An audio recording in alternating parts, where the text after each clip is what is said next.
282e numéro d'Envoyé spécial. Madame, Monsieur, bonsoir. La réalisation du document que vous allez voir dans quelques instants a commencé il y a 6 mois. Son sujet principal, Jean-Marie Le Pen, ou plutôt ses propos. En effet, nous avons réuni ce qu'avait dit publiquement le leader du Front National depuis plus d'une dizaine d'années et nous avons confronté ses paroles aux travaux de chercheurs, d'historiens, d'économistes ou encore de scientifiques. La technique de Jean-Marie Le Pen est connue, parler haut et fort et le plus souvent direct. Il assène ses vérités, mais vous constaterez dans ce document que la plupart des arguments développés par le leader du Front National sont en décalage total avec la réalité. Toutefois, Jean-Marie Le Pen a une façon bien à lui de distiller ses petites phrases et ses dérapages successifs ne doivent rien au hasard. Vous constaterez également qu'aucune de ces phrases n'est innocente et qu'elles s'inscrivent toutes et toujours dans une stratégie politique bien précise, jouer sur les peurs, les angoisses et les fantasmes des Français. Voici Jean-Marie Le Pen dans le texte, un reportage de Jean-Pierre Métivet, Emmanuel Macaire et Bernard Puissesseau, et avec la collaboration de Pierre-André Taguieff, directeur de recherche au CNRS.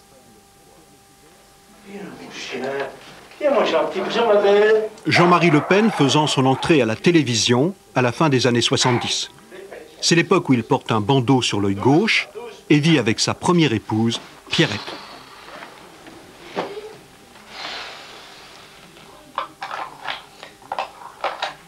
Ah, ça fait du bien d'être à la maison.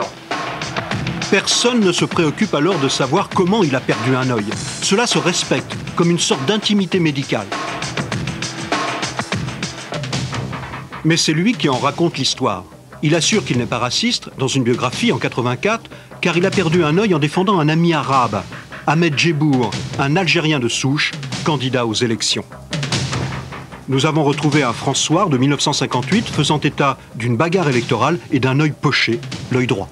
J'ai perdu un œil à la suite, dans une bagarre, non pas une bagarre électorale, voyons, je menais campagne électorale, j'ai été attaqué par des nervis qui m'ont jeté à terre, désorbité l'œil, etc.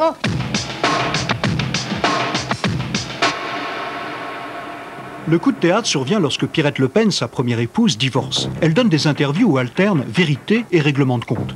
Pour Globe, en 88, elle parle de légende, de mensonges à propos de l'œil. L'œil blessé, dit-elle, il va bien et je vais vous le prouver. Et elle explique qu'en 1958, c'est l'œil droit qui a été touché dans une bagarre, sans qu'il y ait de complications par la suite.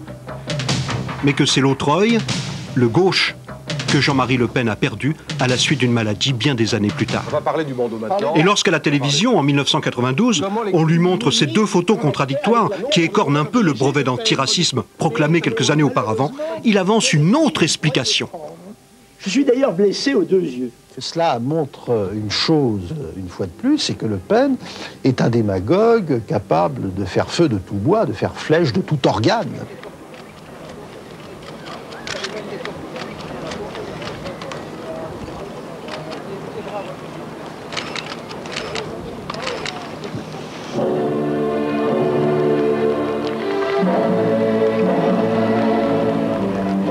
En 12 ans, depuis les premiers scores électoraux du Front National, Jean-Marie Le Pen est parvenu à faire ressurgir certaines idées enfouies dans des recoins de la société française. Des idées que l'on n'entendait plus, tout du moins, dans la bouche d'hommes publics.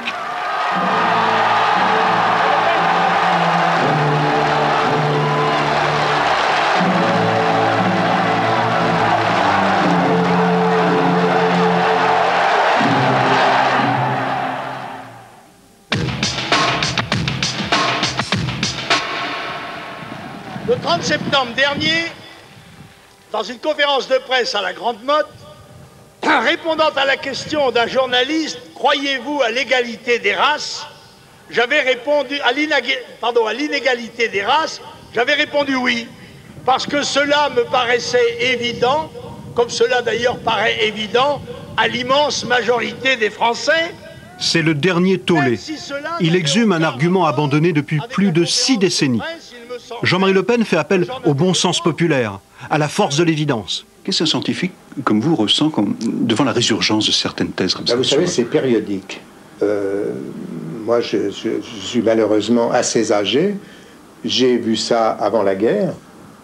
pendant la guerre avec Hitler, ça a atteint son sommet, puisque ça a été jusqu'à détruire, en tout cas essayer de détruire ce qu'il appelle des races juives ou tziganes, etc. Bon, ça s'est fortement calmé après la guerre, parce qu'évidemment, ça suffisait comme ça pour le moment, puis ça revient maintenant, périodiquement. François Jacob, prix Nobel de médecine. Il a fait toute sa carrière à l'Institut Pasteur. Il est l'une des plus grandes sommités mondiales en génétique. Pour lui, aucun scientifique ne peut donner sa caution à des thèses semblables. Le racisme est un phénomène culturel, politique, idéologique, mais il aime bien avoir des alibis biologiques. Autrement dit, il aime le raciste, le type qui veut que les Noirs soient moins intelligents que les Blancs, par exemple, aime bien que les biologistes lui disent « Oui, vous avez absolument raison, l'intelligence c'est dû à 90% ou 95% aux gènes et à la biologie, on n'y peut rien, donc effectivement, si vous trouvez que les Noirs ne sont pas intelligents, c'est parce qu'ils sont... c'est génétique chez eux. » Et ça, c'est faux. Ça, personne au monde ne peut affirmer ça. Croyez-vous à l'inégalité des races? Je crois à l'inégalité des races. Je suis partisan de l'égalité des chances. Oui, je crois à l'inégalité des races, oui, bien sûr. C'est évident. Il y a des races inférieures et des races supérieures, M. Le Pen? Écoutez, oui, je crois que oui, il me dit que c'est Jules Ferry qui le disait, oui. Oui, bah, c'était normal qu'un intellectuel le mette de temps en temps. Si vous preniez un énarque, un homme politique ou un prix Nobel de physique et vous le mettiez tout nu au milieu de la forêt tout seul, je ne suis pas absolument sûr qu'il serait très supérieur à l'indigène local qui arrive à se dépatouiller dans la forêt équatoriale. Les vieux manuels scolaires ont expliqué à des générations d'écoliers avant-guerre que les races existaient. Aujourd'hui, on sait qu'à part la couleur de la peau, la science moderne ne trouve aucune différence entre les groupes humains. L'important, c'est pas de dire qu'il n'y a pas de race, qui est faux au sens du langage courant, mais c'est de bien préciser, de faire attention, les races ne sont pas ce que les gens croient. En particulier, il n'y a pas des catégories bien définies, avec des tiroirs dans lesquels on peut mettre ici tous les noirs, ici tous les blancs, ici tous les orientaux. Nous sommes au musée de l'homme. André Langanay est responsable du laboratoire d'anthropologie comparée. Il lui paraît normal que l'homme de la rue croit encore à l'existence de races différentes. Mais pour la science, c'est une idée qui ne sert plus à rien, ni à guérir, ni à expliquer. Il n'y a pas deux individus génétiquement semblables à la surface de la planète s'ils ne sont pas vrais jumeaux, ce qui est une exception particulière. Donc même à l'intérieur d'une population, que ce soit les Français chers à M. Le Pen, que ce soit les Blancs chers aux idéologues racistes ou quoi, il y a plein de différences entre les individus, et il y en a évidemment qui vont courir plus vite, et il y en a qui seront plus intelligents que d'autres, sans que l'on sache à l'heure actuelle relier ça ni aux gènes, ni aux catégories. C'est un fait qu'il y a davantage d'athlètes noirs dans les finales olympiques de course à pied que d'athlètes blancs. Cela ne veut pas dire que tous les blancs courent mal. C'est un autre fait qu'il y a davantage d'athlètes blancs que d'athlètes noirs dans les finales olympiques de natation. Cela ne veut pas dire que les noirs ne savent pas nager. Affirmer, somme toute, que les noirs courent plus vite de manière générale, si on accepte cet argument sur la photo de l'arrivée des Jeux Olympiques, en oubliant qu'il y a plein de blancs qui seraient arrivés un centième de seconde plus tard, et qu'une différence d'un centième de seconde sur 100 mètres, ça ne veut pas dire grand-chose.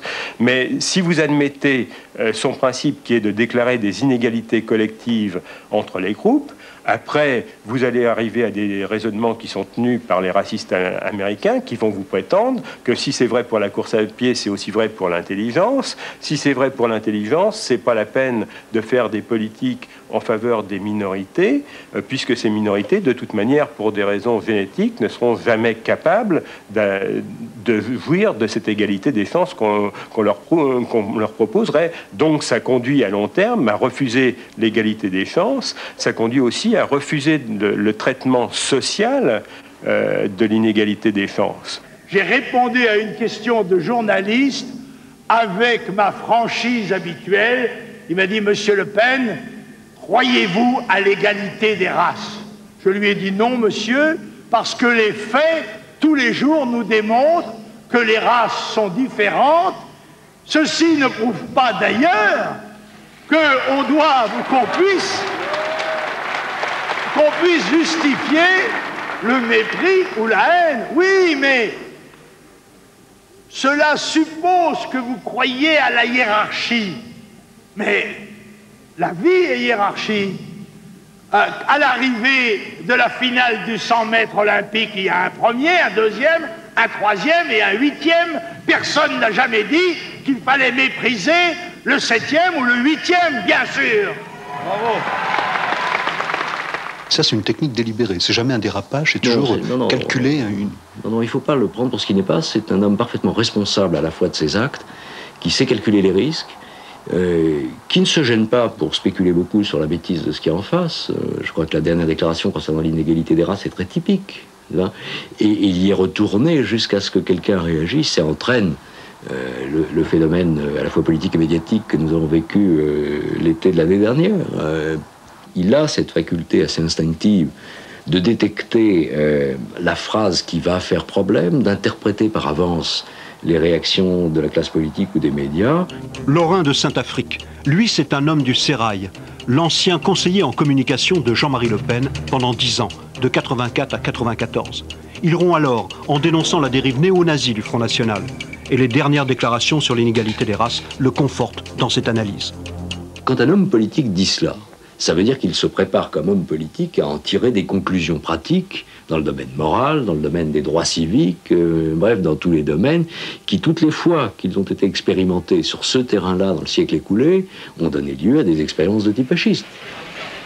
L'une des expériences les plus meurtrières de type fasciste s'est achevée au tribunal de Nuremberg en 1945. Hermann Göring, le numéro 2 du régime hitlérien, régime responsable du plus grand génocide raciste de l'histoire, s'est justifié ainsi. Ich habe nie mein Einverständnis zum Ausdruck gebracht, dass sich eine Rasse über die andere als Herrenrasse bezeichnet, sondern die Verschiedenheiten der Rassen betont.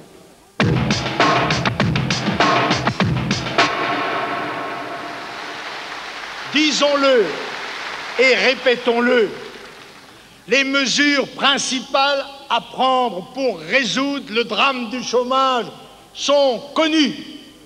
La première, c'est de réserver sur notre territoire national le travail en priorité aux fils et aux filles de France. Le principal cheval de bataille pour Jean-Marie Le Pen, auparavant, c'était l'anticommunisme. À partir de 1978, il choisit un nouveau thème, l'immigration. Oui, parce que ça marche. Si vous regardez à la fin, à plusieurs reprises d'ailleurs, un document avait été diffusé d'une réunion de Le Pen, on a ces petits comités à la fin des années 70, où il commence à s'apercevoir qu'il y a un problème avec l'immigration. Et il dit clairement que les gens sont en train de ressentir ça comme un problème et qu'il y a là une pulsion politique dont on doit pouvoir faire quelque chose. Une inquiétude nationale. À Marseille, il y a une inquiétude du pays vis-à-vis de l'immigration sauvage en particulier, parce que les gens, vis-à-vis des travailleurs, ont une attitude normale, et d'ailleurs qui ressemble à la nôtre, mais vis-à-vis de tous les gens qui viennent se faire soigner en France et qui franchissent des frontières sans aucun contrôle, il y a une hostilité certaine, et je pense qu'il y a là un véritable impact de notre campagne. Quand vous regardez, vous écoutez ça de près, vous n'avez pas le sentiment d'un homme qui se dit « Mon pays est en train d'évoluer dans une direction dangereuse ». Il se dit simplement « Les Français sont en train de percevoir un phénomène d'une manière négative et à condition de s'organiser, on va arriver à créer une force politique avec ça ». Vous êtes d'accord avec moi pour penser que si un parti politique peut annoncer que le chômage va régresser considérablement dans les 4 ou 5 ans qui viennent, c'est très très porteur. Et pourtant, aucun ne le fait, à l'exception du vôtre. Alors pourquoi? Quelle est la recette miracle du Front National? Je vais vous dire pourquoi. C'est l'immigration qui n'a cessé de se développer dans notre pays, qui est responsable de l'aggravation considérable du chômage, de l'aggravation considérable de la fiscalité, en même temps que de l'insécurité. Ce qui veut donc dire que les immigrés travaillent, parce que s'ils prennent des emplois aux Français... Non, mais les immigrés, une partie des immigrés travaillent, oui. Il y en a, à mon avis, 2 millions qui prennent en effet des emplois qui pourraient être pris 2 millions. 2 millions, 1 million, 3 millions, les chiffres ne cessent de varier. Mais l'argumentation est répétée systématiquement depuis 18 ans. Elle a aussi une plus longue histoire. Pierre-André Taguieff, spécialiste de l'extrême droite française. Elle est apparue pour la première fois dans la propagande lepéniste au début de 1978 dans le cadre de la campagne pour les élections législatives de mars 1978. Le slogan était dû au responsable de la campagne, François Duprat, célèbre à l'époque, célèbre militant néo-nazi, théoricien du négationnisme, rallié à Le Pen depuis 1974. François Duprat, ancien membre du groupuscule d'extrême droite Ordre Nouveau, admirateur du régime hitlérien, est aussi un bon connaisseur des trucs de propagande. Il existe une affiche nazie de 1931. Texte de l'affiche, 500 000 chômeurs, 400 000 juifs, la solution est simple. L'affiche du Front National y ressemble étrangement. 3 millions de chômeurs, 3 millions d'immigrés de trop. Prenons-la au mot. Entrons dans son raisonnement. Et si les immigrés partaient? Il y a des grandes entreprises du bâtiment en France ou dans d'autres pays qui ont essayé de substituer justement, ou de remplacer en tout cas les étrangers par des nationaux. Ça se solde le plus souvent par un mois de travail, une semaine, 2 semaines. C'est-à-dire que les jeunes qu'on essaye, disons, d'utiliser comme main-d'œuvre de remplacement par rapport à la main-d'œuvre étrangère ne supportent pas les conditions de travail, n'acceptent pas les rémunérations, et dès qu'il est possible de fuir et de trouver un emploi dans un domaine, disons, de service, par exemple, où les conditions de travail sont moins rudes, eh bien, c'est l'échappatoire immédiat. Jean-Pierre Garçon, spécialiste international de l'immigration. Il travaille à l'OCDE, l'Organisation de coopération et de développement. Pour lui, les immigrés occupent des emplois complémentaires à ceux des nationaux. Ils ne sont que rarement concurrents, aussi bien en période d'expansion qu'en période de crise. L'apport de l'immigration, en termes de main-d'œuvre qualifiée ou peu qualifiée, dans tous les cas, dans tous les pays de l'OCDE, a permis une promotion de la main-d'œuvre nationale. C'est-à-dire que pendant que des travailleurs immigrés construisaient des autoroutes, construisaient des grands projets d'équipement, etc., la présence de ces immigrés dans le bas de la grille de la hiérarchie des qualifications, ça permet, disons, d'offrir des opportunités à la main-d'œuvre nationale à un niveau de qualification plus élevé. En période de ralentissement de l'activité économique, et on peut remarquer 2 choses. La première, c'est que la promotion est bloquée. C'est-à-dire qu'elle est bloquée, pas seulement pour les immigrés, mais elle est bloquée pour les nationaux. La deuxième chose, c'est que lorsqu'on est dans des secteurs qui ont été touchés fortement par la crise, les immigrés sont proportionnellement plus touchés que les nationaux. Donc finalement, ils jouent un rôle de flexibilité à la baisse. Ça veut dire qu'avant qu'il y ait massivement de licenciements de nationaux, on commence d'abord par licencier les immigrés parce qu'ils sont concentrés dans certains secteurs qui justement ont été très touchés par la crise. Nous aimons les étrangers chez eux. Nous ne les aimons.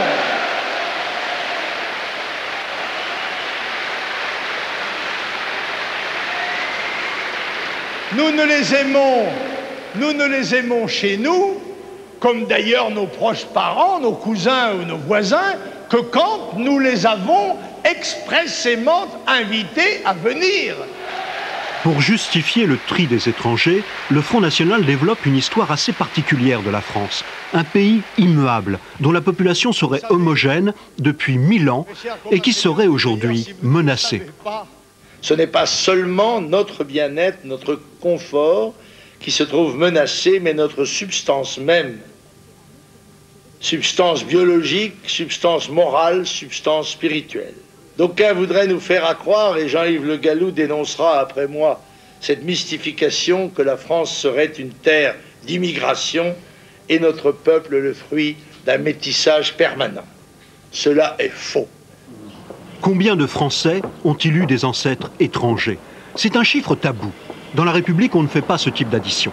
Alors voici quelqu'un qui a transgressé le tabou. Michèle Tribala est démographe. Elle a étudié tous les recensements depuis 100 ans. L'image lepéniste d'une France immuable en prend un coup. L'immigration étrangère est importante en France depuis la moitié du 19e siècle. Et elle est importante pourquoi? Parce qu'on a depuis très longtemps, et c'est une exception en Europe, un régime démographique en France qui est extrêmement bas. C'est-à-dire les Français se sont mis très tôt à faire très peu d'enfants. Donc pour le processus industriel, très tôt on a fait appel à des migrants. Et donc si on compte ces afflux d'immigrants, leurs enfants, leurs petits-enfants, on arrive à une population qui est de l'ordre de 14 millions de personnes qui seraient soit immigrées, soit qui auraient une ascendance étrangère, c'est-à-dire un parent ou un grand-parent qui serait né à l'étranger. 14 millions, c'est un quart de la population française. Ça, c'est un calcul que j'avais fait en 86. Donc vous voyez, c'est considérable, un quart. Mais Jean-Marie Le Pen brandit un autre argument. Les récentes vagues de migration constitueraient une véritable invasion, et surtout, elle serait cette fois inassimilable. C'est ce qu'il explique en accaparant la mémoire des soldats tués sur les champs de bataille. Devait-il repousser hier les armes à la main des voisins européens proches de nous par tant d'aspects pour que nous accueillions aujourd'hui avec complaisance des peuples dont tout nous sépare? Tradition, langue, coutume, religion, vision du monde. Ma divine, je viens pour te chanter ce soir. Je vais partir pour la France et je ne vais plus te revoir. Ces arguments visent bien sûr l'immigration d'origine maghrébine. Pourtant, souvenons-nous, il y a eu en France d'autres grandes vagues d'immigration. Les Italiens, par exemple. Ils avaient beau être européens, catholiques, on les trouvait trop catholiques. On les appelait les cristaux. On les jugeait inassimilables. À Aigues-Mortes, en 1893, il y eut même une émeute anti-italienne. Et à Lyon, un an plus tard, c'est un terroriste italien, Caserio, qui assassinait le président de la République, Sadi Carnot. Tiens, il y a entre les Pirontais et les Espagnols qui sont chargés, mis la masse. C'est les étrangers qui viennent nous lever les peines de la bouche. L'image de l'invasion, car ils étaient très nombreux, cette image de l'invasion récurrente, employée encore aujourd'hui, s'est appliquée à eux. Et il faut y ajouter également le paramètre politique. C'est que les Italiens, entre 1880 et 1914, c'est nos ennemis potentiels. Ils sont alliés de l'Allemagne. Alors, ça se traduit par un discours tout à fait semblable. Une même image où sont mis en avant leur sous-développement, leur violence, la délinquance. Il suffit de regarder les rubriques de faits divers à Marseille dans les années 1890-1900, on retrouve la même chose. Le fait également qu'ils viennent manger le pain des Français, que ce sont des briseurs de grève. Nous avons des textes sur les Italiens dans certaines régions en Lorraine où on décrit leurs nourritures infâmes et l'odeur des étrangers, l'odeur qui s'élève des baraquements d'étrangers. Donc vous voyez, on retrouve à peu de choses près les mêmes stéréotypes, les mêmes images, les mêmes fantasmes que ceux que nous trouvons aujourd'hui à propos des Maghrébins ou des Turcs ou des Noirs d'Afrique. Une autre grande vague d'immigration, les Polonais. Par centaines de milliers, ils sont venus travailler dans les mines avant-guerre. Beaucoup ont pris souche. Eux aussi étaient européens et catholiques. Comment les a-t-on jugés à l'époque? Le terme invasion, je le retrouve toujours dans la presse, dans les périodes de grande affluence, de grande entrée. Un autre terme qui revient, et une autre idée sous-jacente, c'est l'idée qu'ils sont sales et que leur odeur permet de les reconnaître. Une autre idée qui revient, c'est qu'ils sont différents de nous, inassimilables. Une quatrième idée, c'est qu'ils font baisser les salaires.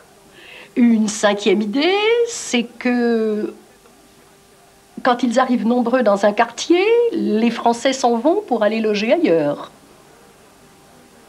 Tout ça, ce sont des thèmes récurrents. Également qu'ils sont nombreux dans les tribunaux, nombreux à être traduits en justice, qu'ils volent, qu'ils se battent. Si on les compare aux Français de même sexe, de même âge et de même milieu d'origine, on s'aperçoit qu'ils ne sont pas plus criminels. Oui ou non, veut-on préparer chez nous une société à la libanaise ou à la yougoslave? Oui ou non?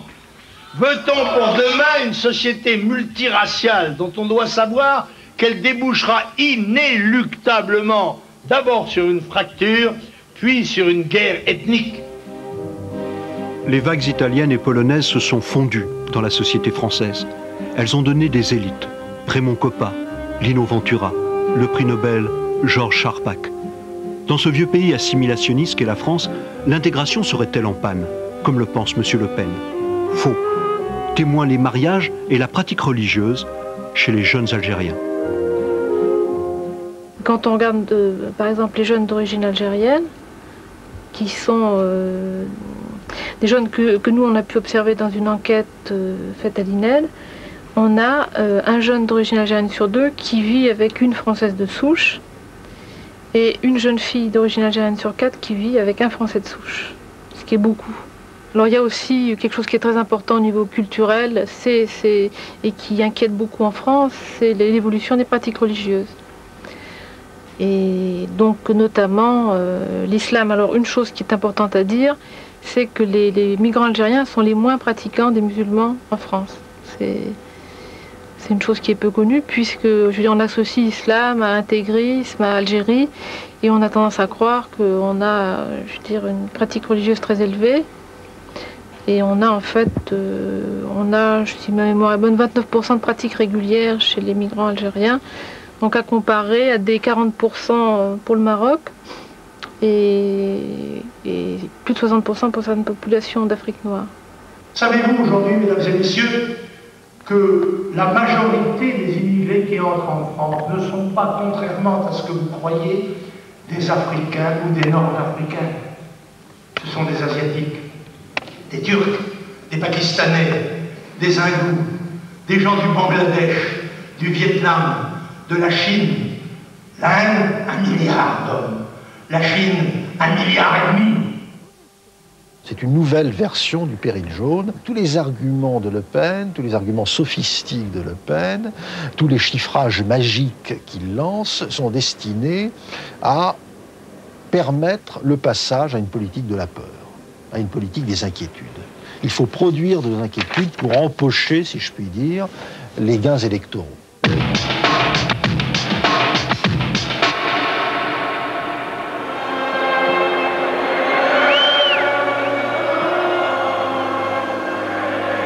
On peut faire applaudir les couleurs de la France sur des terrains de foot du monde entier, avoir obligatoirement la citoyenneté française pour jouer dans l'équipe de France et ne rester qu'un Français de papier aux yeux de Jean-Marie Le Pen, le simple titulaire d'une carte d'identité.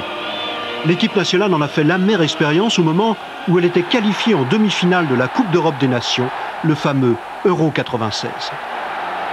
Je trouve que c'est tout de même un peu artificiel de faire venir des joueurs de l'étranger et de les baptiser équipe de France. Je constate que les joueurs des autres équipes chantent leur hymne national de grand cœur et à pleine voix. Alors je constate que la plupart des joueurs de l'équipe de France ne le chantent pas ou visiblement ne le savent pas. Bon, ça c'est chacun. Moi je sais que je le fredonne, j'aime pas le chanter à haute voix, mais je crois que dans le football ça se voit moins. Je pense que dans des sports comme le rugby, ils le chantent beaucoup plus.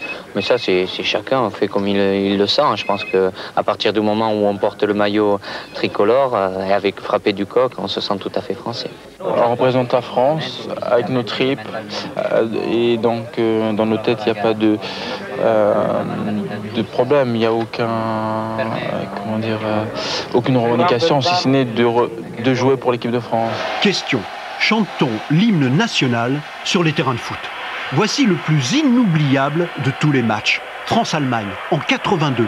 Celui qui s'était terminé dans un suspense insoutenable, des tirs au but interminables. La Marseillaise, en l'honneur de l'équipe de France, en demi-finale du championnat du monde. Autour de Platini, il y a des idoles. C'est peut-être l'équipe française la plus offensive de tous les temps. Et personne ne chante. Tout le monde est concentré sur l'épreuve qui va suivre.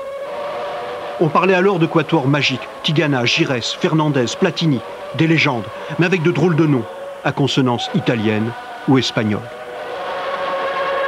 Il y a quelque chose qui m'a choqué un petit peu, c'est de voir que, alors que tous les autres joueurs des autres pays, puisque c'est un affrontement certes fallacieux, un peu superficiel, mais enfin, c'est une règle, c'est un jeu. Bon. Les autres chantent, ils chantent leur hymne national. J'ai été étonné de voir que nos joueurs ou bien ne le chantent pas, parce qu'ils ne le veulent pas, quelquefois même ils accentuent la moue qui marque que c'est bien volontaire de leur part, ou bien alors ils ne la savent pas, ce qui est bien compréhensible, puisque personne ne la leur apprend.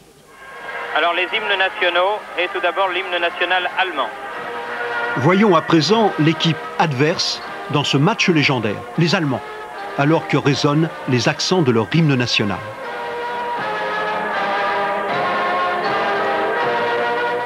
On ne peut pas dire qu'ils s'époumonnent. Mais l'essentiel du propos est ailleurs. Il s'agit de faire des différences à l'intérieur d'une même nationalité. Je trouve que dans ces clubs professionnels, on recrute trop d'étrangers, souvent à qui on donne la nationalité de complaisance. Nous avons tous vu ça à plusieurs reprises.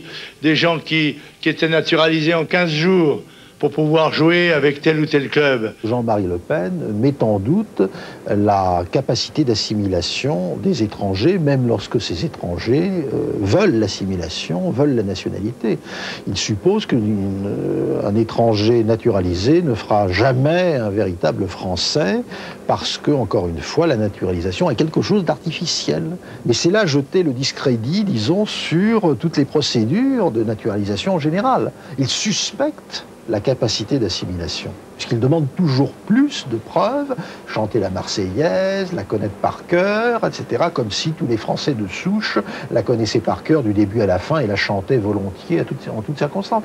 Alors, il fait monter, si vous voulez, le seuil très haut, il fait monter la barre très haut, de manière à, précisément, jeter le discrédit sur ce qu'il appelle les Français de papier.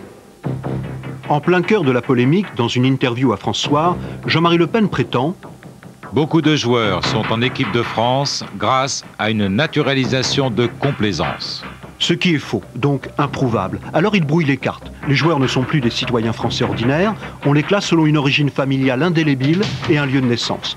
Le Français de Sailly devient un homme né au Ghana. Le Français Martins devient une personne qui aurait choisi de devenir française. Le Français Lamouchi devient un Tunisien né en France. Le Français Loco n'est plus qu'un Congolais né en France, Madar un Tunisien né en France, Djorkaeff un Arménien né en France.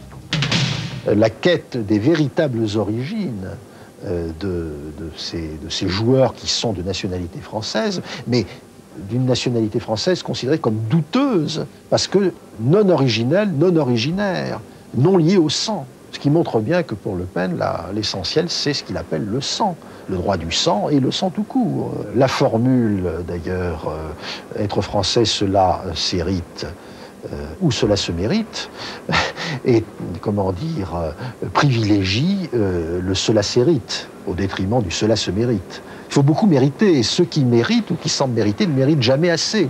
Le Front National conçoit des doutes sur la citoyenneté française que l'on peut accorder. L'une des 50 propositions de Bruno Maigret, numéro 2 du FN, préconise « Il conviendra de réexaminer les conditions de naturalisation accordées depuis 1974. » Dans toute l'histoire de France, il n'y a eu qu'un seul précédent.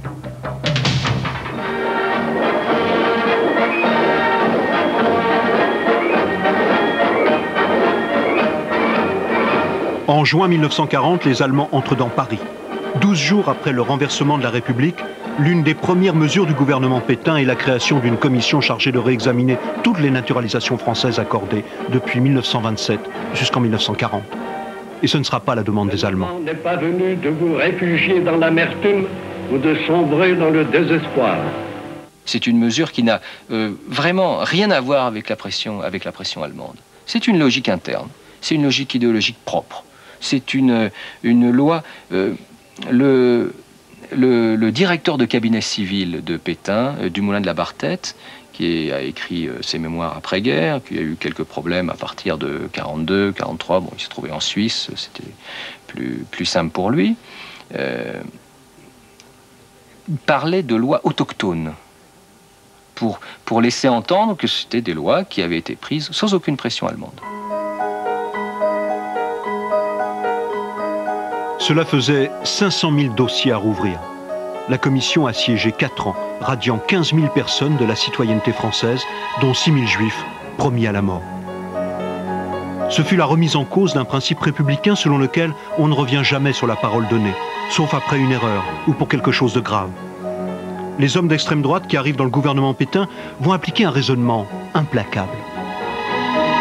Pour Pétain, pour un certain nombre de ses gouvernants, la débâcle, la défaite ne s'explique pas par une erreur de militaires, et pour cause, puisque Pétain et Weygand, deux militaires de très haut niveau, sont dans la nouvelle équipe gouvernementale, mais trouve sa source dans ce qu'ils appellent la décadence de la République, de la Troisième République. Et là, on retrouve le thème traditionnel de l'extrême droite française, avant comme après, bien sûr. Et cette décadence est liée à un complot ourdi par ce que Pétain appellera les forces de l'anti-France. Et ces forces de l'anti-France, ce sont les étrangers, les juifs, les communistes, les francs-maçons. Ce qui fait que dès l'été 1940 et au début de l'automne, des mesures sont prises pour exclure ces éléments impurs de la société française, une société qui doit être régénérée. Donc des mesures contre les étrangers, contre les juifs, contre les communistes, contre les francs-maçons. On essaye d'empêcher de parler par tous les moyens. Mais le preuve, Monsieur Le Pen, mais non, vous ne me laissez pas parler. Empêche pas de parler, c'est qu'on vous invite. Vous m'interrogez, vous ne me laissez pas parler. Ce doit faire partie, c'est un des tiroirs du complot dont vous êtes probablement d'ailleurs votre mari. Monsieur Le Pen emploie souvent des expressions incompréhensibles au commun des mortels, des allusions à un complot. Ce complot vise à détruire les nations et les structures de l'ordre naturel.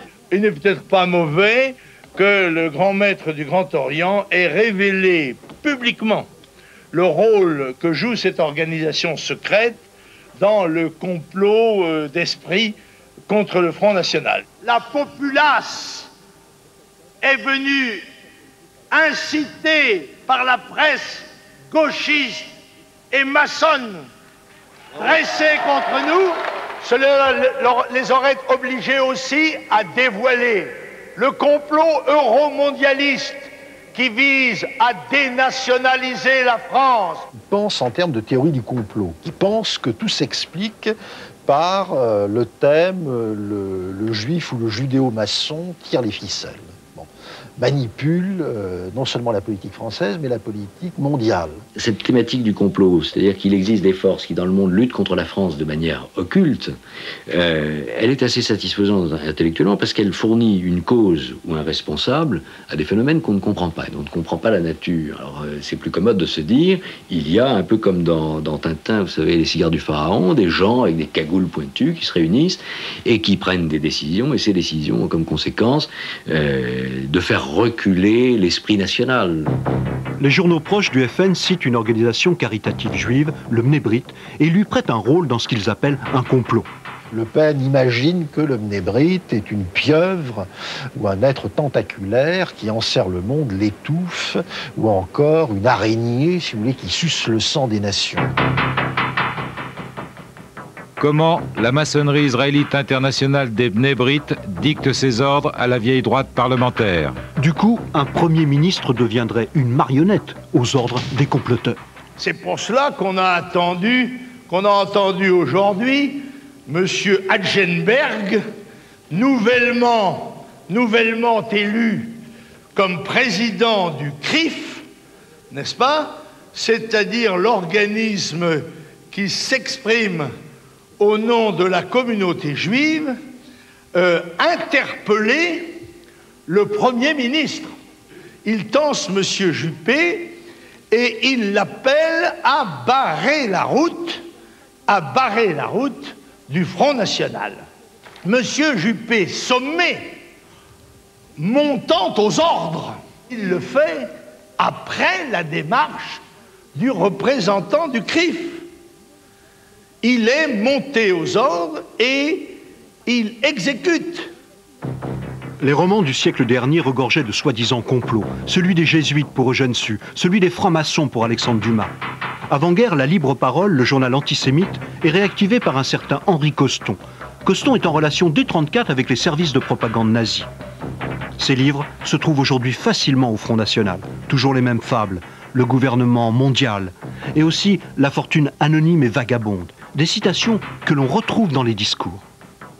Ce sont les mêmes intérêts égoïstes, ceux du capital anonyme et vagabond, ceux des transferts financiers massifs de la spéculation, ceux des grandes multinationales, qui, dans le but d'accumuler un profit illimité et donc illicite, ont mis en place et imposé dans les esprits comme solution inéluctable les éléments d'un véritable complot, le mondialisme. En fait, il s'agit pour une minorité anonyme et conquérante. Dans un rapport récent sur ce que l'on appelle la global governance, ou gouvernement mondial. la croyance d'un grand complot qui, quelque part, décide de l'échec français, et y compris d'ailleurs de manière très individuelle. Vous avez beaucoup de militants du Front National qui pensent être dans le collimateur de cellules qui siègent à New York ou à Tel Aviv et qui sont en train d'organiser leur échec personnel d'une manière tout à fait quotidienne et très efficace. Cette thématique du grand complot qui a été très analysée par beaucoup d'observateurs dans le vote Front National, et que Jean-Marie Le Pen s'entend d'ailleurs très très bien à stimuler, qui donne en même temps une espèce d'importance à tous ces gens-là qui s'imaginent que si le monde entier est contre eux, c'est qu'ils ont mis le doigt sur quelque chose d'essentiel.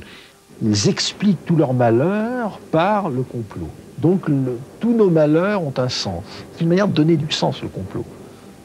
Il faut prendre ça très au sérieux parce que c'est ce qui fait bouger, c'est ce qui mobilise un certain nombre de gens. C'est ce qui les motive. Ils ont un ennemi. Avoir un ennemi absolu, haïssable, un ennemi mortel et un ennemi caché, donc d'autant plus dangereux qu'il est caché, ça peut donner du sens à une existence. Qu'est-ce qui peut authentifier l'idée du complot? La force du complot, c'est que c'est un modèle qui est toujours justifié et jamais réfuté. Donc, on peut toujours trouver des preuves du complot, aussi tordues soient-elles. Et lorsqu'on n'en trouve aucune, c'est qu'on peut toujours dire, c'est la preuve que le complot, les comploteurs sont extrêmement intelligents, puisqu'ils ont fait disparaître toutes les traces. Mais quand le drame est national, comme l'attentat de la station Port-Royal le 3 décembre dernier, et qu'il n'y a pas de revendication, M. Le Pen a une explication toute prête. On peut retenir comme une des hypothèses possibles que des gens souhaiteraient rendre service au gouvernement en créant des conditions de rassemblement de la classe politique de façon artificielle. Je ne sais pas. Maintenant, moi je fais confiance à l'enquête. Peut-être, c'est pareil, il y a une chose qui a attiré mon attention aussi, c'est que le fait que la victime, c'est-à-dire la personne la plus proche de la bombe, soit un militant caldoche communiste, peut aussi peut-être créer une piste éventuelle. Je ne sais pas, ce n'est pas la première fois qu'on verrait des victimes sauter sur leur propre bombe. Selon Lorrain de Saint-Afrique, longtemps compagnon de route de Jean-Marie Le Pen, le soi-disant complot a une autre utilité. On s'en sert pour justifier les thèses révisionnistes niant l'existence des chambres à gaz. Je crois que vous ne pouvez pas être membre du bureau politique du Front National si vous ne pensez pas que l'exploitation cinématographique de la Deuxième Guerre mondiale n'a pas été bâtie à Hollywood dans le but de nuire aux intérêts nationaux des nations européennes et françaises en particulier. Vous ne pouvez pas être au bureau politique du Front National si, après la lecture d'un livre comme celui de René Garaudy, vous ne pensez pas qu'il y a plus de vérité là-dedans que dans les versions dites officielles des mêmes faits. Bon, le ciment, il est là. Si vous ne croyez pas ça, vous n'êtes pas au bureau politique. Je ne dis pas que les chambres à gaz n'ont pas existé. Je n'ai pas pu moi-même en voir. Je n'ai pas étudié spécialement la question, mais je crois que c'est un point de détail de l'histoire de la Deuxième Guerre mondiale. Olivier d'Ormesson, il était à l'époque la caution d'honorabilité du Front National. Un ancien partisan de l'Algérie française qui avait dit non à De Gaulle. Un chrétien influent qui avait présenté Jean-Marie Le Pen au pape. Le lendemain de l'affaire du détail, il claque la porte du Front National. C'est la seule raison de mon départ du Front National, mais elle est fondamentale. Parce que dans l'affaire du détail, j'ai compris que Jean-Marie Le Pen était révisionniste. Partageait les thèses du révisionnisme quant à l'existence des chambres à gaz. Et je n'ai pas admis cette théorie. Alors je suis pour le respect de la mémoire de l'histoire. Je sais que les chambres à gaz ont existé, hélas. Et je n'admets pas qu'on remette en cause une partie de l'histoire de la dernière guerre mondiale. Parce que selon vous, Jean-Marie Le Pen est partisan des thèses révisionnistes qui nient l'existence des chambres à gaz? Je le pense. J'imagine que vous en aviez discuté avec lui aussi, non? De ce sujet. Nous avons eu une explication qui a confirmé les raisons de mon retrait. Un petit peu plus loin, parce que là, c'est encore le Front National. Le docteur François Bachelot avait aussi apporté sa crédibilité au Front National. Mais, membre du bureau politique, il avait critiqué le jeu de mots douteux sur M. Durafour. Il a été exclu. Lorsque vous êtes exclu, un motif est donné en bureau politique. Très clair, oui. Qui le donne et quel est ce motif? Exclu pour non-fascisme. Il est donné par Antony qui dit « Tu n'as rien compris, nous sommes là pour la revanche contre l'anti-France. » Et l'anti-France, c'est le lobby juif et le lobby maçonnique. Le Pen reprend tout de suite « Oui, c'est vrai, t'as rien compris. Nous sommes là pour prendre cette revanche. » C'est là où il me dit le jeu de mots, je l'ai fait exprès, j'y reviendrai. Nous ne pouvons pas passer sous le joug de la juiverie. C'est clair. Donc là, ça fait partie d'une stratégie que j'ai compris.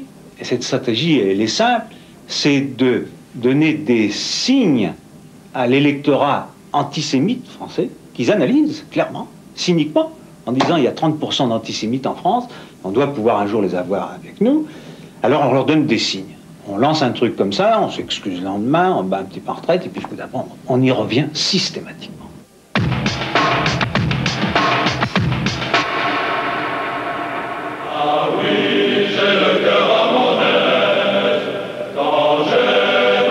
Il y a de l'attirance pour la mise en scène au FN. Quelque chose entre la prise d'armes et les vieilles ficelles pour subjuguer les foules. Silence! Chut! Silence! Venez, Monsieur le Président! Un théâtre qui joue sur les frissons, sur l'attente, sur les éclairages. Et qui soigne ses entrées.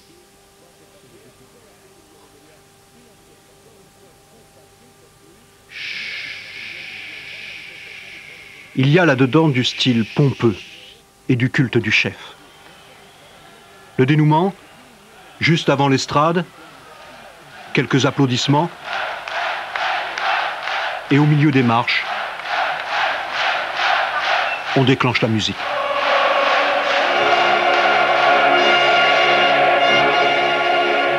Ça se veut grandiose, c'est à usage interne.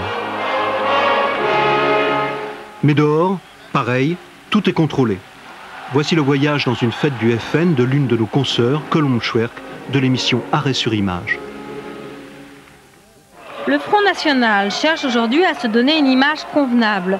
Il faut faire oublier à certains journalistes des souvenirs malheureux de fêtes précédentes.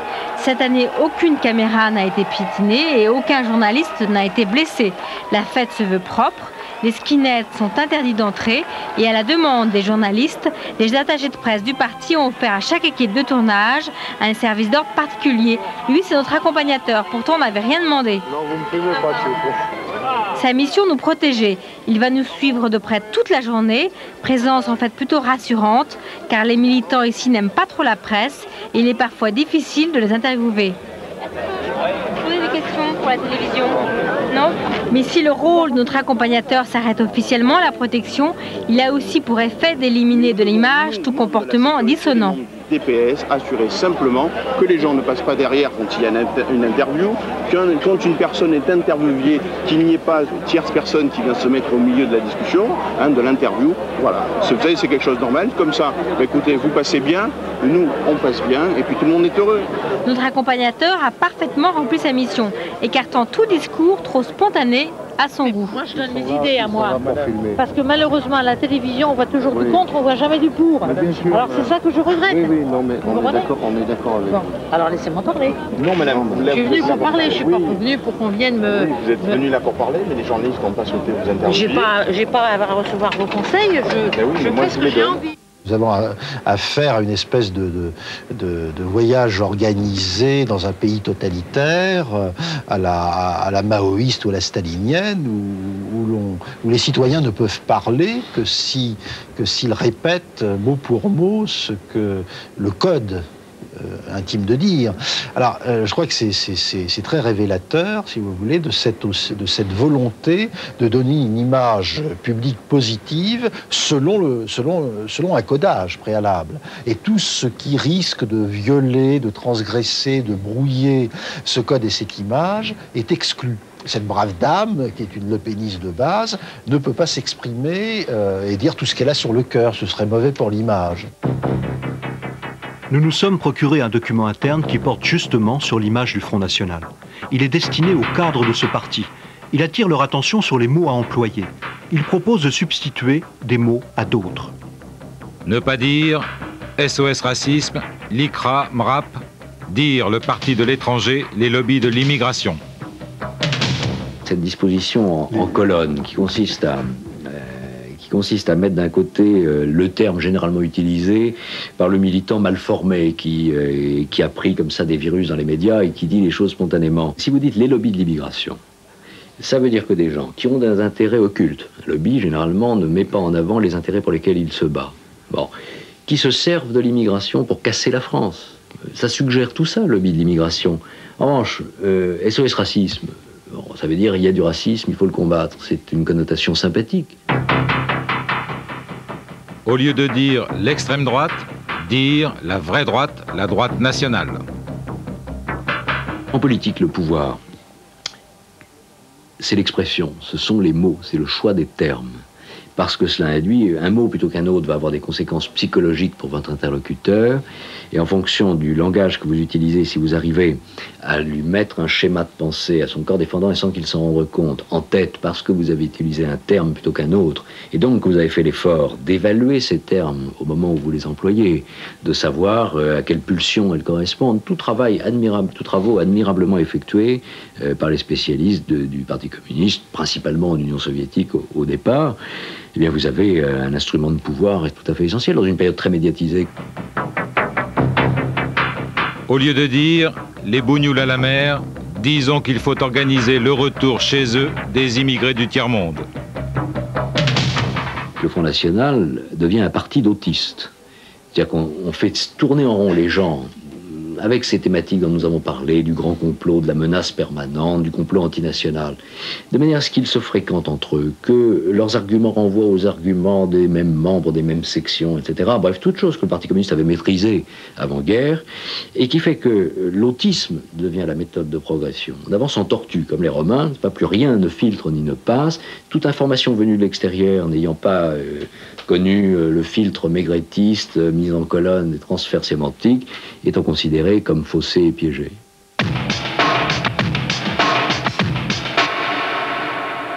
Mon patrimoine est tel que je ne suis pas astreint à faire la déclaration sur les grandes fortunes. Vous voyez? Non. Vous pouvez dire ça sur l'honneur aux Français? Vous allez m'accuser de fraude? À la télévision? Oui, je le dis. La preuve, c'est que je ne l'ai pas faite. Voyez-vous? Oui. Pourtant, 2 jours plus tard, l'agence France-Presse indique dans une dépêche « Jean-Marie Le Pen a été assujetti à l'impôt sur les grandes fortunes pour les années 82, 83, 84. » En 1976, après plusieurs cures de désintoxication, Hubert Lambert, héritier des ciments Lambert, lègue sa fortune à Jean-Marie Le Pen. Principal actif connu, une somptueuse demeure à Saint-Cloud, la villa Montretout.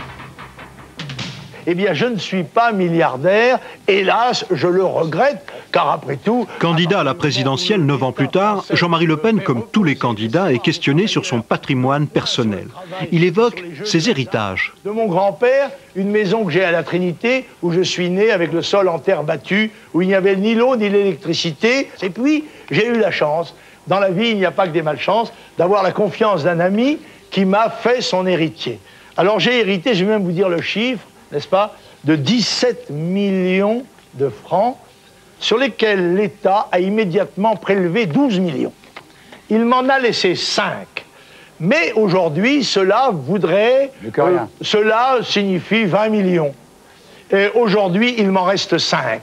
Bien que ces propos puissent être sujets à caution, Pierrette Le Pen ne sera pas attaquée en justice lorsqu'elle prétend dans le journal suisse Genève Home Information en 84 « Nous avons hérité en 76 de la fortune Lambert ».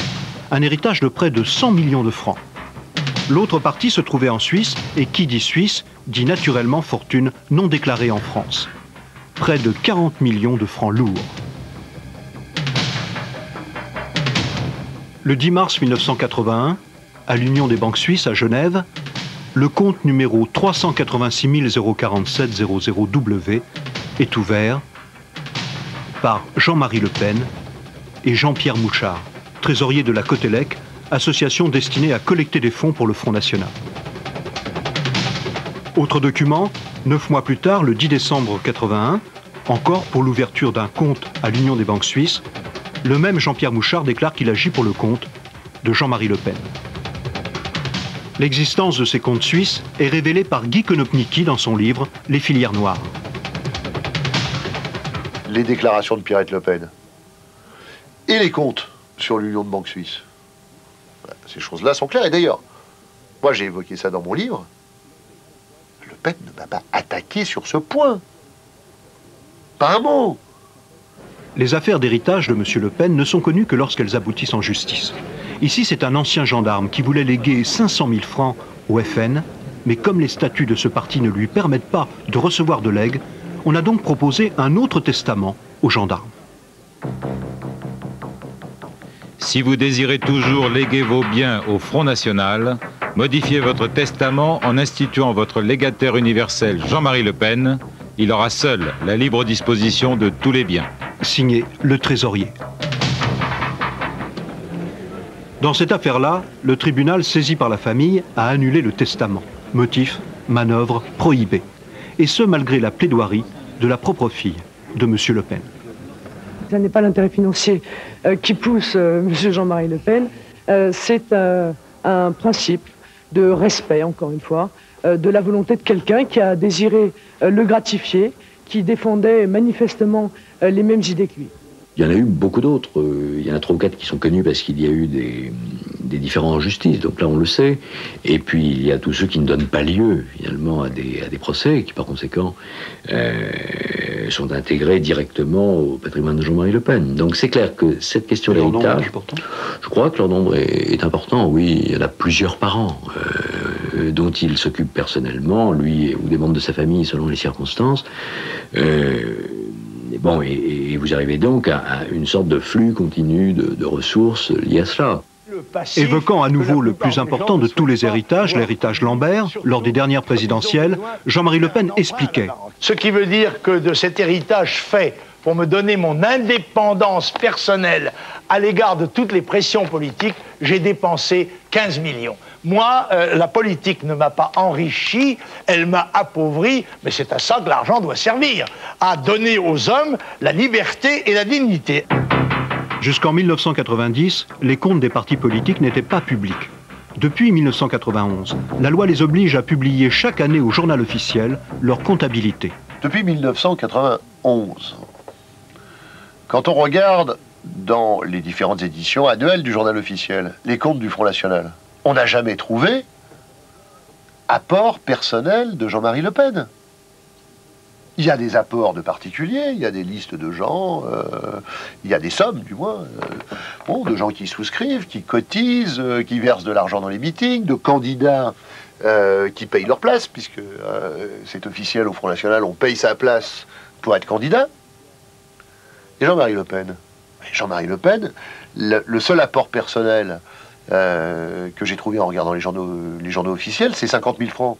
Ce serait probablement difficile pour Le Pen de réintroduire directement de l'argent comme ça, car il y a des clauses légales ne permettant pas de financer, autrement qu'à travers des particuliers et à l'exclusion des entreprises, un parti politique. Donc, si vous voulez, moi je crois que si des Français, un Français décide de laisser son argent à Le Pen, c'est parce qu'il pense que ce que fait Le Pen aux politiques est utile. Bon, dans un cas comme ça, un homme politique responsable, que fait-il? Il crée une fondation, si possible sous l'égide de la Fondation de France, il fixe un objet compatible avec son action à lui, et la gestion de cet argent se fait dans la plus grande transparence, et on ne touche pas au capital, on se sert des intérêts du capital comme on le fait pour n'importe quelle fondation. Il y a un parallèle évident, c'est par exemple les cadeaux que reçoit un président de la République en exercice. Bon, depuis telle ou telle affaire des années 70, les présidents, de manière à couper court à toute interprétation, lèguent ou donnent ces cadeaux, soit à des fondations, soit à des musées, comme l'avait fait François Mitterrand, de manière à ce qu'il n'y ait pas de discussion sur l'aspect moral de la valeur marchande de ces biens. Bon, pour un homme politique, c'est la même chose. Donc, prendre cet argent et le prendre pour soi... Et là, dans le cas de Jean-Marie Le Pen, ce n'est pas le cas. Non, c'est pas le cas. C'est pas le cas, mais d'ailleurs, il suffit de prendre... Tous les héritages sont confiés à titre privé. Sont confiés à titre privé, sont ensuite gérés, comme le sont l'ensemble des biens de M. Le Pen sur le plan privé. Le premier de tous les héritages remonte à 1974, celui d'un marchand de biens, Julien Le Sabazec, et de sa sœur. Dans une lettre à la famille des défunts, M. Le Pen écrivait « Je tiens à vous rassurer tout de suite en ce qui concerne leur sépulture, et contribuerai bien sûr à ce que celle-ci soit telle qu'il les souhaitait. »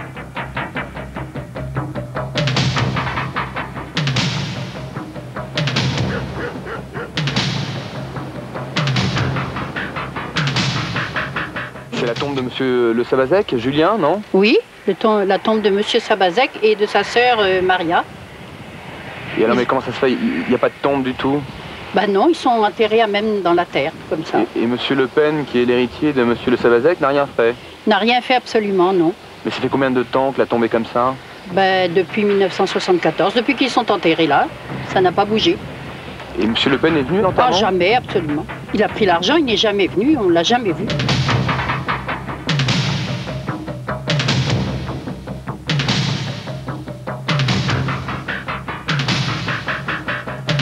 Philippe Douste-Blazy, Jean-Pierre Métivé, bonsoir. Bonsoir. Alors, première question au ministre de la Culture, qu'avez-vous pensé de ce document? Ce document est effrayant. Ce qui m'a le plus frappé, ce sont ces personnes qui ont accepté de vous parler, qui ont fait un bout de chemin avec le Front National et avec Jean-Marie Le Pen, et qui ensuite ont compris qu'ils rentraient dans une idéologie dangereuse. Car moi, j'ai pas envie d'en rajouter sur le Front National ou sur Jean-Marie Le Pen, j'ai envie de... La question que je me pose, qui est la seule question importante, est-ce qu'il y a 52% de personnes à Vitrolles qui sont racistes, qui sont antisémites ou qui sont fascistes? Quelle est votre réponse? Ma réponse est non, clairement. Et donc j'ai envie de leur parler, j'ai envie de leur dire pourquoi et comment vous vous faites avoir. Le Front National va au-devant des gens qui souffrent, qui ont des problèmes de chômage, d'insécurité. On leur dit on vous aime. Le RPR, l'UDF, le Parti Socialiste ne vous aime pas. Nous on vous aime, on va vous aider. Et c'est ce qui est absolument terrible, c'est la mécanique qui ensuite continue vers l'idéologie, l'inégalité des races, l'inégalité entre Français. Alors on va y revenir après, mais d'abord, Jean-Pierre Métivé, comment avez-vous travaillé pour réaliser cette enquête? Quelle a été votre méthode? Si vous voulez, pour un journaliste, c'est assez inhabituel, parce que c'est une enquête, mais au fond, il n'y a pas de révélation. C'est une enquête, mais il n'y a pas de scoop à l'intérieur. C'est-à-dire que tous les éléments qui se trouvent à l'intérieur étaient des éléments publics, accessibles, déjà connus. Peut-être trop méconnus, peut-être qu'on n'avait pas prêté suffisamment d'attention à certains éléments, mais ils étaient là. C'est une enquête, pourtant, parce que c'est une enquête sur des idées. Ce qui nous a semblé intéressant, c'était de décortiquer ce qui paraît être le socle, hein, le fondement de la pensée du Front National, et puis de mettre tout sur la table, de mettre ça en perspective, de voir les filiations. Donc je crois qu'il apparaît clairement que ces idées sont les idées de l'extrême droite française depuis plus d'un siècle, depuis l'affaire Dreyfus. C'était les idées des ligues d'extrême droite avant-guerre, et sont des idées qui sont venues une fois, pendant l'histoire de France, au pouvoir. C'était Vichy, c'était le premier gouvernement du maréchal Pétain. Alors, justement, sur votre travail, avez-vous essuyé beaucoup de refus d'intellectuels, de chercheurs, pour répondre à Jean-Marie Le Pen? Comment ça s'est passé? On n'a pas essuyé de refus, mais ça a été difficile parfois de faire accepter à des intellectuels le fait d'apparaître. Je m'explique. Pour quelle raison? Oui. C'est-à-dire, nous, on voulait, comment dire, non pas qu'ils avaient peur d'apparaître dans un sujet pour répondre à Jean-Marie Le Pen, mais il semblait dire, au fond, en face de Le Pen, vous mettez un intellectuel, mais c'est pas crédible, les gens vont rigoler, faites des reportages dans la rue, allez voir les gens sur place. On leur disait, mais non, sur tous ces thèmes, nous, on a besoin de savoir où en sont les connaissances, on a besoin d'avoir un certain nombre d'informations. Et c'était à moi de leur dire, les gens ont besoin d'intelligence sur des thèmes aussi intéressants que la France est-elle un pays assimilationniste. Donc, jouez votre rôle d'intellectuel. Là, bizarrement, je les ai convaincus, mais ils étaient surpris. Philippe Douste-Blazy? Ce qui m'impressionne le plus, très franchement, c'est l'idéologie. Quand on parle d'inégalité raciale, en fait, au langage de diversité, de différence, on parle immédiatement de hiérarchie. Lorsqu'on parle d'inégalité entre les Français, moi je pose la question, on dit à partir de 1974, tous ceux qui ont été naturalisés vont revenir à la frontière. Mais alors pourquoi pas 1950? Donc si vous voulez, j'ai très peur de cela, et en même temps je trouve qu'il manque, permettez-moi de le dire, quelque chose, c'est que depuis juin 95, et je suis bien placé pour le savoir... Ça c'est un manque dans le reportage que vous trouvez? Oui, un manque dans le reportage, c'est que depuis juin 95, depuis les élections municipales, il y a des maires du Front National. Qu'est-ce qu'ils ont fait? On peut concrètement... Parce que faire une campagne électorale, c'est une chose. Donner des résultats, ça est une autre. Sur le chômage, aucun résultat. Sur l'insécurité, sur la délinquance, aucun résultat. À Orange, à Marignane, à Toulon, aucun résultat. Par contre, oui, il y a une chose qui change. Et je suis bien placé pour le savoir, comme je viens de le dire, c'est que les idées, l'idéologie les intéressent. Tout ce qui touche les journaux, tout ce qui touche les livres, tout ce qui touche la programmation de théâtre les intéresse. Et donc ils attaquent la culture. Monsieur le ministre, vous venez de parler des mairies qui ont été conquises par le Front National il y a quelques années, il y a quelques mois. Vous oubliez de dire qu'à Vitrolles, 52% du Front National, parce que aussi 22% de chômage à Vitrolles. Et là, vous êtes un peu responsable aussi. Et bien sûr, 22% de chômage à Vitrolles, Marignane à côté, un maire qui était pris dans des affaires et un maire qui n'était pas sur le terrain. Et donc là, on a les 4 ingrédients évidents de la montée du Front National. Non, mais le Front National fait peut-être aussi le travail que vous avez oublié de faire, que vous ne faites plus, que les militants de l'UDF, du RPR, du PC, du PS ne font plus. Il faut revenir à l'action militante, c'est clair. Une personne de 70 ans que je voyais avant-hier a eu une fenêtre qui a été cassée par un caillou. Elle a appelé la police 1 fois, 2 fois, ils ne sont pas venus.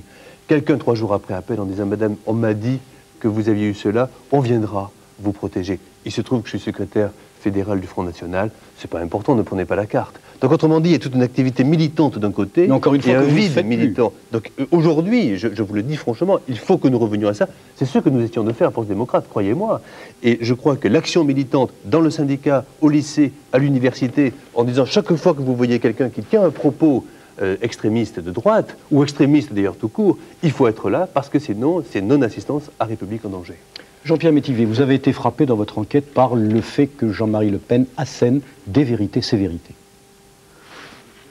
Pardonnez-moi, mais c'est aussi à la police d'intervenir pour l'affaire du carreau, quand même. C'est pas seulement à des militants de partis politiques. Mais bien évidemment, c'est là la question. C'est que chaque fois que l'on parle aujourd'hui de sécurité, ou chaque fois que l'on parle de délinquance, ou d'immigration, et c'est d'actualité, si on ne peut pas parler d'immigration, de délinquance et de sécurité sans être taxé de l'eupénisme, alors le début des ennuis vient, et c'est Le Pen qui aura gagné. Donc moi, je pense qu'il est capital que les partis classiques démocrates puissent aborder des sujets aussi importants que cela, sans être taxés d'extrême droite. C'est fondamental. Mais à condition, encore une fois, et Jean-Pierre Métivier le soulignait, qu'il n'y ait pas sur le terrain d'émission de la police, de l'administration et des élus politiques. Non, mais je crois qu'il faut quand même aussi donner un petit coup de chapeau à tous ces fonctionnaires qui sont quand même dans des lieux souvent difficiles, qui font un travail à risque. Je parle des enseignants, je parle souvent des policiers. Je crois qu'ils font leur travail. Il y a un problème peut-être aussi d'effectifs, il y a peut-être aussi de communication de la part des agents de l'État. Enfin, je voudrais quand même dire qu'ils font leur travail comme il faut. Il en faudrait peut-être un peu plus. Jean-Pierre Métivier, je reviens à ma question. Vous avez été frappé au cours de votre enquête, dans le montage de cette affaire, sur la façon qu'avait Jean-Marie Le Pen d'asséner des vérités, ses vérités. Oui, si vous voulez, l'attitude des intellectuels dont on parlait tout à l'heure, qui ont hésité à intervenir, c'est un peu comme si on était victime de la démagogie, qu'on n'osait plus penser. Et moi, je trouve, ce qui m'a frappé, c'est la force d'un démagogue, c'est de pouvoir énoncer des jugements à l'emporte-pièce, comme ça, en quelques secondes. Sans contradiction. Sans contradiction. Il semble qu'il fasse mouche. Et pour rétablir un peu de vérité, un peu d'honnêteté derrière, il faut ramer pendant des minutes, aller voir des gens, expliquer, fouiller des thèmes, et ça prend du temps. Alors, faute de temps, on n'a pas pu tout aborder, effectivement. Par exemple, l'idée « un immigré coûte cher » à la sécurité sociale, on l'aurait volontiers traité, mais je pense qu'il aurait presque fallu un quart d'heure. Il y a des chiffres dans les discours de Jean-Marie Le Pen. Ça coûte 190 milliards au pays, ça coûte 200 milliards, 210 milliards, 250, 300 milliards, il y a plein de chiffres. Le Front National fait un chiffrage, je ne sais pas trop comment il fait, mais c'est absolument étonnant. Mais c'est idiot de demander à un instant T à une famille d'immigrés, voilà la facture, vous coûtez tant. Une famille qui a beaucoup d'enfants elle va coûter cher en allocation familiale, mais le chef de famille aura cotisé à la retraite, ça va servir à payer les pensions de Français dits de souche. Et puis mais c'est pas un instant T qu'on compte. Ça compte sur une année, sur une génération. Vous regardez une génération, par exemple, de l'immigration portugaise, les hommes ont d'abord été célibataires, ont travaillé, ont créé des richesses, ensuite ils ont eu des enfants, ça a coûté cher en allocation familiale, mais ces enfants vont travailler ensuite et créer eux-mêmes des richesses. S'il n'y avait pas le chômage qui bloquait tout, les choses seraient simples. Philippe Douste-Blazy. Ce que ce reportage montre bien, c'est le double mensonge. Le premier, c'est de dire, écoutez, vous êtes ennuyé, personne ne s'occupe de vous, en fait vous êtes le sel de la terre, vous m'intéressez, je vous aime et je vais vous aider. Et ensuite revenir de manière très cynique devant ces personnes en disant, je voulais vous aider, je n'ai pas pu, pourquoi? Parce qu'il y a les immigrés, parce qu'il y a des juifs, parce qu'il y a le RPR, l'UDF ou le Parti Socialiste qui ne font rien, qui ne vous aiment pas. Autrement dit, la personne qui a un problème ne se retrouve pas dans une situation classique de crise économique générale. Elle se retrouve avec des ennemis très clairs, très identifiés, comme l'immigré, l'étranger. Et c'est cela le début de l'idéologie. Et c'est pour ça qu'on n'arrive pas à démonter véritablement le Front National quand on le dénonce, parce que déjà, ceux qui ont fait le choix sont dans l'idéologie. Dernière question, Philippe Douste-Blazy, avez-vous pris une décision sur le Festival d'Orange? Oui, je dis clairement que ces co-régies d'Orange, qui n'ont jamais été remises en question par un maire depuis 1869, si le maire d'Orange ne veut pas donner cette subvention, il tuera de lui-même les co-régies d'Orange. C'est-à-dire que vous... Je me suis substitué déjà une année avec un risque, car le maire d'Orange a dit, regardez, je n'ai pas voulu payer, l'État paye. Bien, cette année, je lui dis, écoutez, je ne vous prends pas en traître, je ne peux pas donner des subventions à Orange et ne pas les donner à Bordeaux, à Lyon ou à Mulhouse ou à Lille. Donc, l'éco-régie d'Orange, c'est quelque chose qui fait partie du patrimoine culturel universel. Vous n'avez pas le droit, quelle que soit votre étiquette politique, de remettre en cause cela. Un élu local, un élu national n'a pas à faire passer ses propres goûts avant l'intérêt général, car ça, c'est le début de la dictature. Philippe Douste-Blazy, Jean-Pierre Métivet, merci.